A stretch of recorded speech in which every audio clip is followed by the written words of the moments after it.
Good morning all of you. आप सभी लोग ठीक है ना। चलिए आज की क्लास हम लोग कंटिन्यू करते हैं। लास्ट क्लास में हम लोगों ने जो है रियल नंबर्स चैप्टर स्टार्ट किया था, जिसमें हम लोगों ने ये सीखा था कि जो डिवीज़न मेथड होता है, जो रियल नंबर्स के साथ हम लोग ऑपरेशंस करते हैं, उनका मासा निकालते हैं, उनका लासा निकालते हैं, और यूक्लिड डिवीज़न के माध्यम से हम कैसे निकालते हैं, इस पर चर्चा हुई थी। हम लोगों ने लास्ट में लेमा के बारे में, थ्योरम के बारे में पढ़ा था कि जो यूक्लिड डिवीज़न प्रमेय है वो क्या कहती है। उसके बारे में एक दो हम लोगों ने एग्जाम्पल भी किए थे, आई होप तो समझ में आ गया होगा। अब हम लोग आगे कंटिन्यू एल्गोरिदम के बारे में सीखते हैं कि यूक्लिड डिवीज़न प्रमेय क्या होती है, ज़रा उस पर हम लोग चर्चा करते हैं। देखिए, यूक्लिड डिवीज़न प्रमेय जो होती है उसका प्रयोग करके हम कोई दो धनात्मक पूर्णांकों का मासा ज्ञात करते हैं, ठीक है। और अब प्रमेय उस चीज़ को कहते हैं कि जहाँ पे कुछ स्टेप बाय स्टेप चीज़ें फॉलो की जाती हैं। एक सीरियल होता है, क्रमांक होता है कि एक पहला स्टेप ये है, उसके बाद ही दूसरा स्टेप आएगा, उसके बाद तीसरा स्टेप आएगा। तो ऐसी प्रोसेस को हम लोग जो है क्या बोलते हैं, प्रमेय बोलते हैं, ठीक है। तो एल्गोरिदम बोलते हैं। तो हम आज जो है यही करने वाले हैं। लास्ट क्लास हमारी हुई थी रियल नंबर्स के अंतर्गत कि जो हमारा जो है एल्गोरिदम या इसकी होती है, क्या कहते हैं, यूक्लिड डिवीज़न की, वो हम लोगों ने सीखा था, प्रमेय से सीखा था। आज जरा हम देखेंगे कि कैसे जो है हम यूक्लिड डिवीज़न एल्गोरिदम का यूज़ करते हैं। तो ये आज डे 2 है, ठीक है। यूक्लिड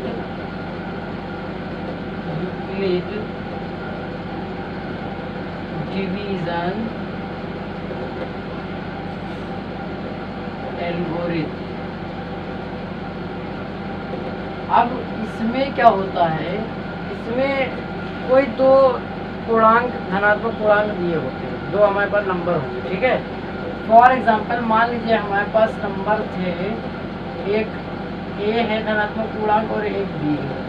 कंडीशन ये है कि इन दोनों में जिसको आप बड़ा समझें, मान लीजिए ए बड़ा है और बी छोटा है, कुछ ऐसा सिचुएशन होगी, दो नंबर है तो एक छोटा होगा एक बड़ा होगा, ठीक है। तो अगर आपके पास दो धनात्मक पूर्णांक ए और बी दिए गए हैं, उसमें दो से ज़्यादा भी हो सकते हैं, लेकिन जब हम एल्गोरिथम लगाएंगे तो दो का यूज़ करेंगे।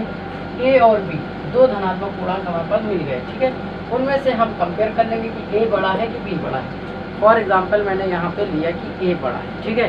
तो अब हम इसका जो है मासा कैसे याद करेंगे, यूक्लिड डिवीज़न एल्गोरिथम की मदद से, ठीक है। तो इसमें करने के लिए हमारे पास कुछ स्टेप्स होते हैं, कुछ चरण होते हैं।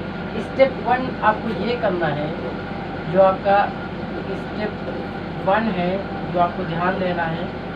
सबसे पहले आप क्या करेंगे कि जो आपका यूक्लिड डिवीज़न थ्योरम था उसकी मदद से पहले उस फॉर्मेट पे नंबर्स को सेट करना है, ठीक है। ये जो दोनों धनात्मक पूर्णांक है, अब वो क्या था, हमें मालूम है अगर दो नंबर ए बी हैं, ठीक है, तो उनको हम कैसे लिख सकते हैं, A is equal to B into Q plus R. जहाँ पे ये ध्यान रखना है आपको कि ये जो आर होता है, आर की जो वैल्यू होती है वो 0 के बराबर हो सकती है और 0 से बड़ी भी हो सकती है, ये आर की वैल्यू थी। लेकिन बी से हमेशा क्या रहेगी, लेस देन रहेगी, ठीक है। ये एक कंडीशन किसकी है, यूक्लिड डिवीज़न थ्योरम की है, ठीक है। अब जब आप नंबर पे इसको, इन दोनों को इस फॉर्मेट पे लिखेंगे तो यहाँ पे आपको एक बात समझ में आ जाएगी, ठीक है। ऐसे लिखेंगे तो यहाँ पे ये करने के बाद अब आप यहाँ से दो चीज़ें ज्ञात कर सकते हैं। एक आप क्यू ज्ञात कर सकते हैं, दूसरा आर ज्ञात कर सकते हैं, ठीक है। अब क्योंकि हमें मासा निकालना है, तो अब ये करने के बाद अब आप स्टेप नंबर 2 की तरफ बढ़ेंगे। जो स्टेप नंबर 2 है,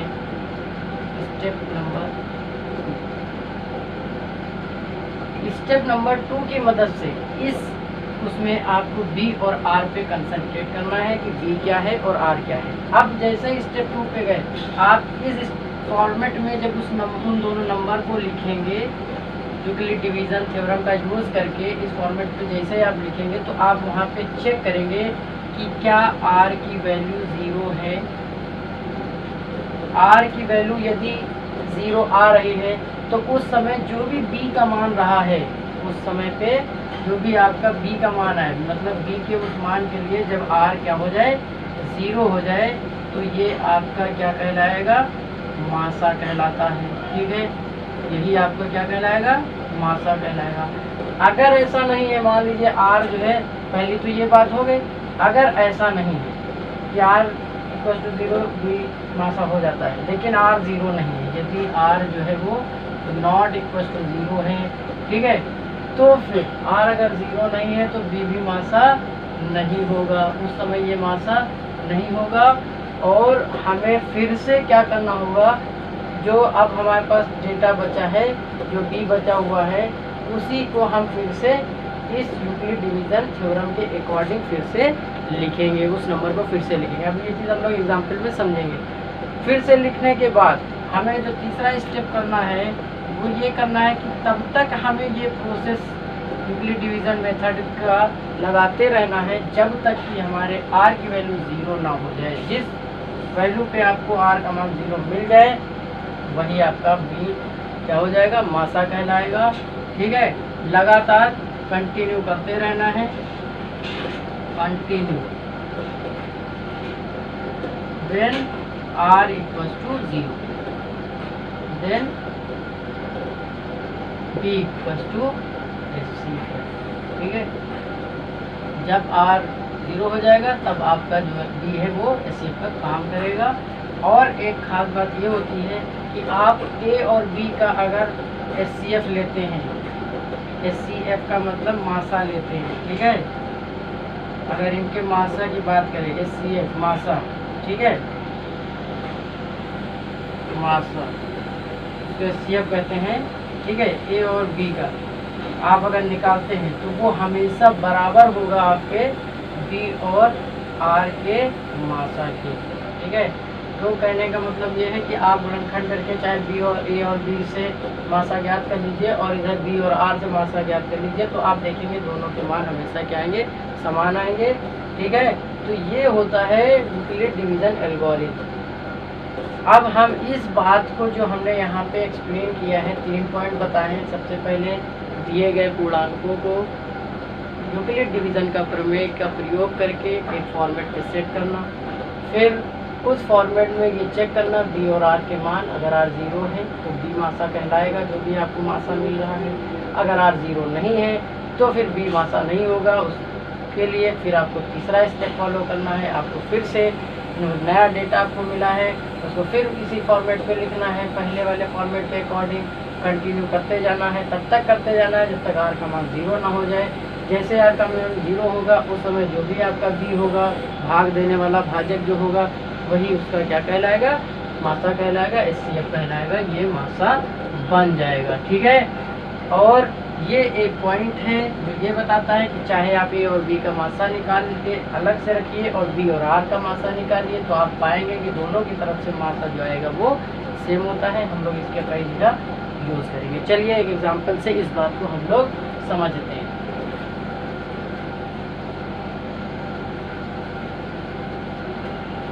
अब मान लीजिए हमारे पास एक कोई क्वेश्चन है, हमारा क्वेश्चन है कि दो संख्याएं दी गई हैं, कह रहा है एक संख्या 130 है और दूसरी संख्या 180 है, इसको यूक्लिड डिवीजन प्रमेय से हमको करना है। ठीक है, तो यूक्लिड डिवीजन प्रमेय से करने के लिए, ठीक है, हम क्या करते हैं, हमने सबसे पहले बताया हमारा सबसे पहला काम है वो दो नंबर a और b, दो पूर्णांक। ठीक है, तो a और b दो नंबर हैं। हमने कहा था a उसको मानो जो बड़ा हो और b उसको कर दो जो छोटा हो, दो नंबर में से एक बड़ा एक छोटा। तो 130 में 280 का कंपेयर किया, 280 बड़ा, मीन्स ये बन गया आपका a और जो छोटा है वो बन गया आपका b। ठीक है, a और b। अब जो यूक्लिड डिवीजन है, यूक्लिड डिवीजन थ्योरम के अकॉर्डिंग देखा जाए तो उन्होंने कहा है कि a जो है वो ऐसे लिखना है, p into Q plus r के पदों में लिखना है। ठीक है, जहाँ पे r का मान 0 से बड़ा हो, 0 के बराबर हो, लेकिन बी से हमेशा क्या रहना चाहिए, छोटा रहना चाहिए। चलिए इस नंबर को हम ऐसे लिखते हैं, ए बराबर 280, मतलब 280 इधर आना चाहिए। अब हम इसका ऐसे लिखा जाए कि ये 280 कैसे आएगा, है ना, बी में से क्या मल्टीप्लाई करें, 130 में हम क्या गुणा करें, है ना, तो 13 दूना 26, 260 प्लस 20 जोड़ देंगे 260 में, तो क्या बन जाएगा, 280 बन जाएगा। तो मतलब अब यहाँ पे आप कंपेयर करें तो हम क्या देख रहे हैं कि r का मान तो 20 आ गया, मतलब r is not equal to 0, है ना, तो r तो 20 आ गया, r not equal to 0, r तो 0 नहीं है। जब r 0 नहीं है तो हमें फिर से ये नंबर लेना है, ये नंबर फिर से उठाना है 130, हमें अब लेना है 130, ये b उठाना पड़ता है, ये b है, ये हमारा r है। अब 130 के फिर 130 को भी हमें यूक्लिड डिवीजन थ्योरम के अकॉर्डिंग लिखना है, तो 130 को हम लिख सकते हैं 130 को ब्रेक कर दीजिए इसको। 130 लिखने के लिए हम कर देंगे 10, आप ऐसे भी कर सकते हैं कि ये नंबर हुआ आपका, ठीक है। देखिए अगर आपको इसमें कुछ दिक्कत आती है तो हमारे पास ये ट्रिक है, हम ऐसे करके इसको करते हैं, 280 लेते हैं, ठीक है, ये हमारा भाजक होता है, इससे नंबर को भाग दिया जाता है जो कि देता है 130। तो आपने देखा था अभी ये हमने 2 से भाग दिया था, ये 2 से भाग दिया है, तो ये बना था 260, तो हमें यह 20 पे कर लिया था, ठीक है। अब ये ध्यान रखना जो भी r होता है हमारा वो r यहाँ आ जाता है। अब 20 के टर्म्स में हमें लिखना है 20 छंग 120 होता है, 6 दूनी 12, 120। अब वो है कितना, 130, मतलब 10 इसमें और जोड़ना पड़ जाएगा, मतलब ये हमारा r बन गया और ये हमारा क्या है, b है, ठीक है, चेंज हो गया। अभी भी हम चेक करें, अगर देखा जाए तो r नॉट इक्वल टू 0, अभी भी r 0 नहीं है। अगर r अभी भी 0 नहीं है तो हम फिर इसको कंटिन्यू आगे करेंगे, b को यहाँ लाना पड़ेगा, 20 इधर आ जाएगा, r यहाँ आ जाएगा।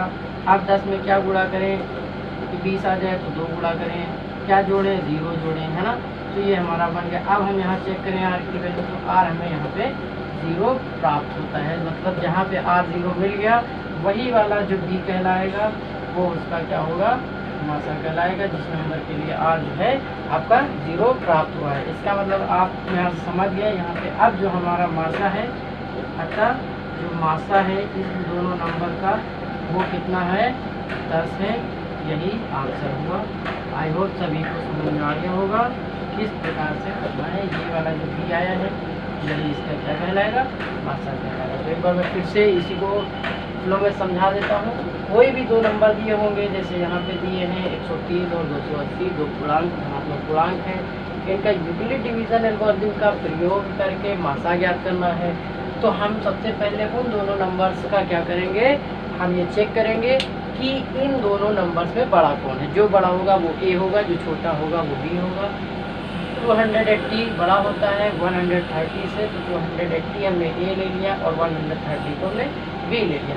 फिर हमने यूक्लिड डिवीजन थ्योरम लगाया और थ्योरम कहती है कि जो बड़ा नंबर a है उसको हम b into Q plus r के 10 को लिखते हैं और r की वैल्यू 0 से बराबर हो या 0 से बड़ी हो, लेकिन b से लेस देन होनी चाहिए, ठीक है।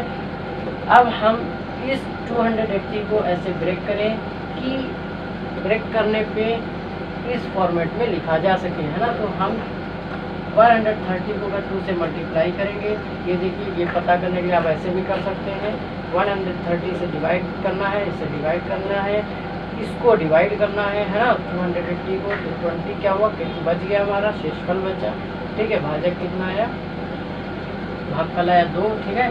तो ये हमने इस फॉर्मेट पे लिख दिया। अब देखा कि ये तो वैल्यू 0 आई नहीं है, 20 आ गया, तो इसका मतलब r नॉट इक्वल टू 0। जब r 0 नहीं है तो हमें फिर इस b को यहाँ लेना है, ठीक।